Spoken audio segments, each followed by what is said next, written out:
Magandang araw mga boss, dito na tayo sa part 2 na kahit ikambyo mo itong sasakyan, ayaw niya ng umabante. Dito sa secondary clutch niya mga boss, chinik ko yan, wala naman problema. Pero ang napansin ko, dito sa port ng transmission niya, stock up sa loob eh, hindi gumagalaw tong release bearing. Kung ako martilyo ron, total, dito na tayo, paluin ko nga to. Nagpakuha ako ng ball hammer mga boss, paluin ko dahan-dahan itong port niya, baka sakaling bumitaw sa pagkaka-stack dito sa release bearing. Parang nandito eh, stock up. Walang kagalaw-galaw, dapat gumagalaw to eh. Ito na mga boss yung ball hammer, papaluin ko itong port niya. Pwedeng pag napagalaw ko yung release bearing, hindi ko na ibababa yung transmission nito.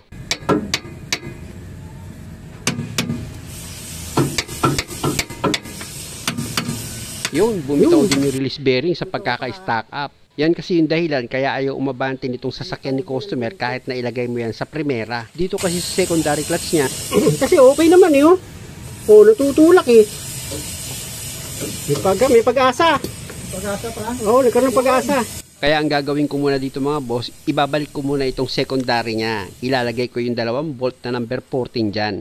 Para masubok ko muna yan mga boss kung magiging okay na ito. Kung magkakaroon na ng pagbabago dito sa clutch pedal niya pag inapakan yan. Okay lang naman kasi sa akin mga boss na kahit magpaulit-ulit ako ng trabaho, basta nakikita ko na nagkakaroon ng kaliwanagan dito sa ginagawa ko. At kung makikita nyo na ilagay ko na ng maayos itong secondary clutch, na ilagay ko na rin yung 2 bolt niyan, kaya gamit itong socket na sa number 14, hihigpitan ko na yung 2 bolt dito sa secondary clutch. Sige nga, subukan mo nga. Tapak kami yung clutch. Oo. Oo, tapak kami yung clutch. Bitaw. Apak. Bitaw. Wala, masigit pa rin. Ulit. May WD-40 ka dyan? Teka na, tatanggal pa lang ako eh. Excited ka talaga, no? Alam niyo mga boss, naiintindihan ko naman si customer, gino-joke ko lang yan. Kasi nga, unang-una, kabibili niya lang itong sasakyan tapos nabaha pa. Gagamitin niya pa naman itong panghanap buhay tapos ganito pa yung nangyari. Kaya gusto niya na agad matapos ito para makapagtrabaho na siya. Kaya ang gawin ko dito mga boss, sprayan ko yan ng penetrating oil para yung kalawang na kumapit dito sa main drive at release bearing matanggal. Iayos ko muna yung camera mga boss bago ko sprayan yan. Ayan na mga boss, kung makikita nyo, ito na yung penetrating oil, sprayan ko na yan. Yun lang, pag nag-spray ako, mahina na yung buga nitong penetrating oil ni customer. Pinilawang na yung loob ito. Nababadata sa baha ito eh. Kunin mo yun sa akin, wala naman lumalabas dito sa ano mo. Yung ganito ko. Pinilawang. Pero gumagalaw na siya kanina. Nakita niya naman kaya dito magagalaw eh.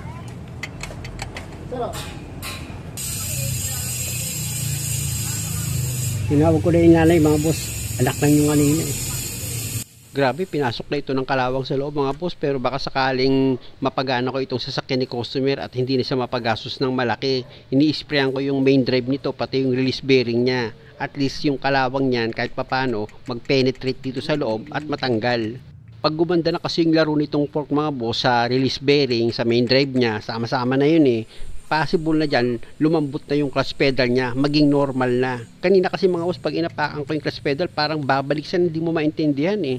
Yun naman pala, yung release bearing nito, ayaw niyang umatras or umabante, naka-steady lang siya. Pero kung makikita nyo, di ba sa video, gumagalaw yung push rod nitong secondary clutch. Kaya dun lumakas yung pakiramdam ko na yung clip spring lang ng release bearing yung umaangat, pero yung release bearing mismo, hindi siya gumagalaw. Ayun ang naging, ko sa pakiwari ko sa isip ko eh. Kaya, in-imagine ko mga boss na malamang yung release bearing nito naka-stack dito sa main drive ng transmission.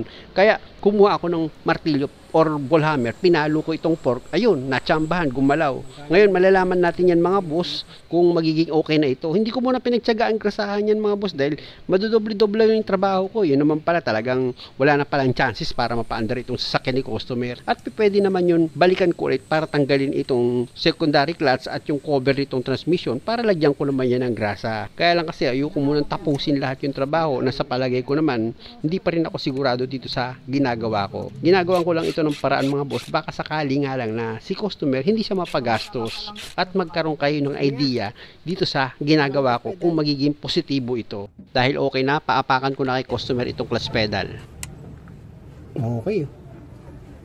Bilis na bumalik sir. Oh, di ba? Bumabalik na. Hindi ka ng pag-asa. Nag-stack up kasi yung release bearing nito mga boss. Ang problema, nakatukod siya sa pressure plate nung mag-stack up. Kaya kahit nabitawan mo yung clutch pedal, hindi siya aabante. Sige, baba dyan.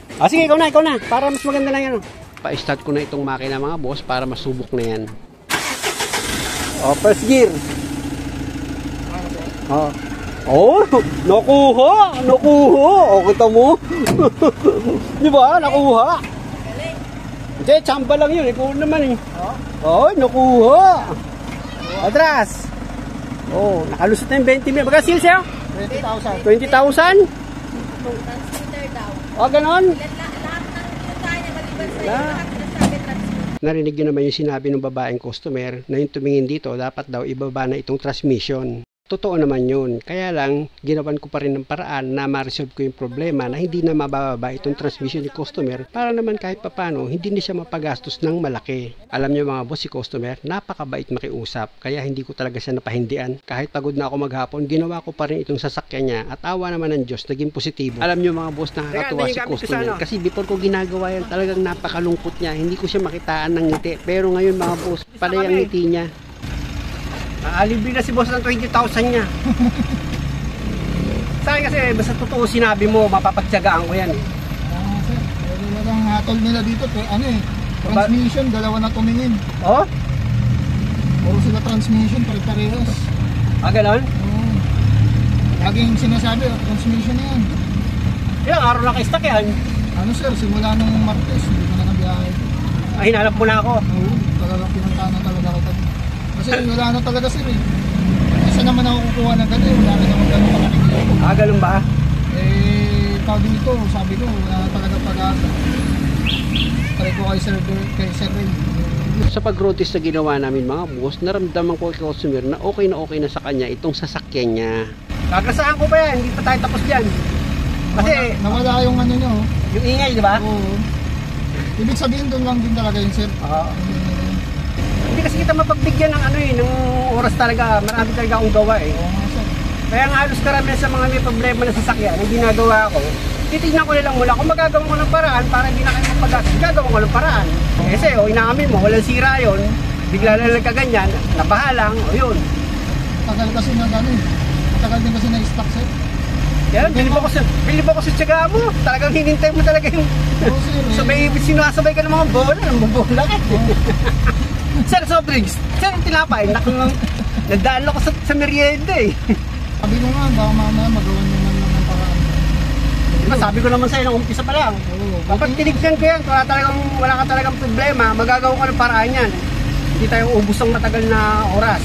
Diba? Balik na tayo dun sir. Siyempre.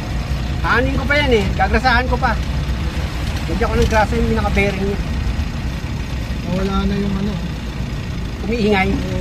Wala yung kasi ito sir, talagang nakita mo kanina di ba? Narinig ko yung ingay.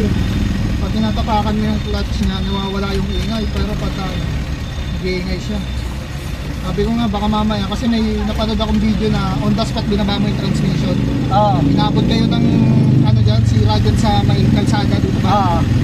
Tapos inipot mo siya dyan sa Levy Mariano pagkagawa. Ayun, sabi ko, kahit pa paano, baka dyan. Oo, kasi bago ko desisyonan, talagang pag-aaralan ko muna maigi. Hindi yung sasampa ko, tapos sabihin ko, ito lang yan. Hindi ako ganun na Kasi yung pera kasi, pinaghihirapan ng yan, ng customer. Kasi yung pagkilat na sasakyan, mayaman na yung kalbo na yan, tapos yung kalbong mekaniko, yung bonnet niya kagad. Saglit pa lang siya sumakay. Transmission agad. Yan yung sinabi niya agad. Sabi, tapos pinatingin mo sa iba. Oo, sabi siyempre sir, parang second opinion ba? Tapos ganun din ang sinabi. Sabi niya, transmission din. Bigla lang siyang humatod ng transmission. Sabi ko baka nga transmission. Pero gusto ko pa rin talaga sa yung manggaling na talagang transmission na talaga. Ang hatol ko rin naman dito nung una mga boss, transmission din. Dahil nga sa pakiramdam ko, sliding na siya. Pero sabi ko kay customer, i-check ko muna yan maigi. Pwede kasing mahilit ko yung problema para walang gaanong gastos. At dahil sa okay na ito mga boss, wala nang problema dito sa takbo ng sasakyan ni customer. Babalik ulit ako dito sa ilalim ng sasakyan niya. Lalagyan ko na ng grasa yung release bearing, pati yung main drive na daraanan nitong release bearing, papahirang ko ng grasa yon. Sa pamamagitan lang naman yun ng stick. Medyo mahirap din kasi magpahid ng grasa niyan mga boss, nakakaduling. Kaya kung mapapansin nyo, hindi ko muna siya nilagyan hanggat hindi ako nakakasigurado na okay na nga itong transmission niya. Mga boss, after namin mag-road test, siyempre inisip ko muna bago ko pagtsagaan lagyan ng grasa, mahirap na lagyan ng grasa, siguraduhin ko munang hindi siya sliding pag tumakbo. Siguro style. Eh kung sliding na tumakbo yan, hindi ko na pagtsagaan lagyan ng grasa to. Kaya lang, naging positibo itong ginawa ko, kaya lalagyan ko na ng grasa yan para diretso na yung biyahe ni customer. Oh, diba? May play na. Kanina nakita nyo ito, diba? Ang tigas. Kahit tinanggal ko na yung secondary, tigas na. Lambot na. Gumagalaw na siya. Importante kasi mga boss na itong fork dapat gumagalaw yan dahil nakaduktong yan dito sa release bearing at nakapasok naman yung release bearing dito sa main drive ng transmission. At kung makikita nyo, nilagyan ko na ng grasa dito sa main drive ng transmission. Kumbaga pinapahiran ko lang yan mga boss, tapos yung release bearing naman hanggat maaari lagyan nyo rin para pag dumaan siya dito sa main drive ng transmission madulas siya. Medyo nakakaduling lang mga boss pag nagpapahid ka ng grasa dito sa main drive ng transmission pati dito sa bearing niya dahil nga sa itititig mo maigi yung mata mo na tama yung pinapahiran mo nitong grasa. Tapos yung ball pin nitong release fork mga boss, nilagyan ko rin yan ng grasa para maganda yung laro nitong fork niya. Ayan mga boss, nalagyan ko na ng grasa itong ball pin ng release fork. Ilang ulit ko rin nilagyan ng grasa yan mga boss hanggang sa pwede ko na ngayon ilagay itong dirt cover nitong transmission. Tandaan nyo mga boss, siguraduhin yung maayos yung pagkakalapat nitong dirt cover nya, yung rubber, para hindi pasukan ng dumi itong loob ng transmission. At pag okay na, ito namang secondary clutch ang ilalagay ko. Siguraduhin yung nailapat nyo ng maayos itong push rod nya dito sa fork. Tsaka nyo ngayon ilagay yung 2 bolt na number 14. Importante, bago nyo higpitan yung 2 bolt, ipakapit nyo muna yan dito sa thread nya. Tsaka nyo ngayon yung gamitan ng socket wrench sa number 14 at i-final nyo na yung higpit. Sige, tapakan mo yung clutch. Brother. Ayan o, galaw na siya o. Dapat ganyan eh. Laging tatandaan, tinuturo. Lumambot na siya lalo. Ha? Ha? Oo, kasi may grasa na yan eh. Ano? Mas lumambot na? Oh, very good. Oh, di ba? Ganun lang siya kasimple mga boss. Tingnan natin. Sige, testing. Tingnan mo yung clutch. Tingnan ko muna yung clutch kung gano'n siya. Tingnan ko gano'n kalambot. Okay, kasi pwede ko pa ako mag-adjust dyan eh. Pero sobrang masyado na itong malambot sir. Okay na itong. Pwede pa naman ako mag-adjust pag ano din sa push rod niya eh. Pero okay na, laki na nga ng play oh. Okay na yan. Sige, testing ulit. Kailangan kasi mabilis na bumitaw para hindi siya mag-slide. Okay na mga boss oh. Kanina at kinambyo ko yan. Pag bitaw ko ng clutch, ayaw umusad. Ayun yung hatol nila, sliding. Eh, Bilis na ng ano niya, response na oh. ha? Ang bilis na? Mabilis na, mas mabilis na. Mabilis pa yata sa akin to eh. Uy! Muli mga boss, maraming salamat sa panonood. Sana sa bawat video na ginagawa ko, lagi kayo nakakakuha ng idea. Para kung nagkaroon kayo ng problema, pwedeng kayo na yung gumawa. At sana mga boss, huwag nyo rin kalimutang mag-subscribe sa channel ko. Muli, maraming salamat ulit sa inyong lahat. Okay na sir, good na? Okay.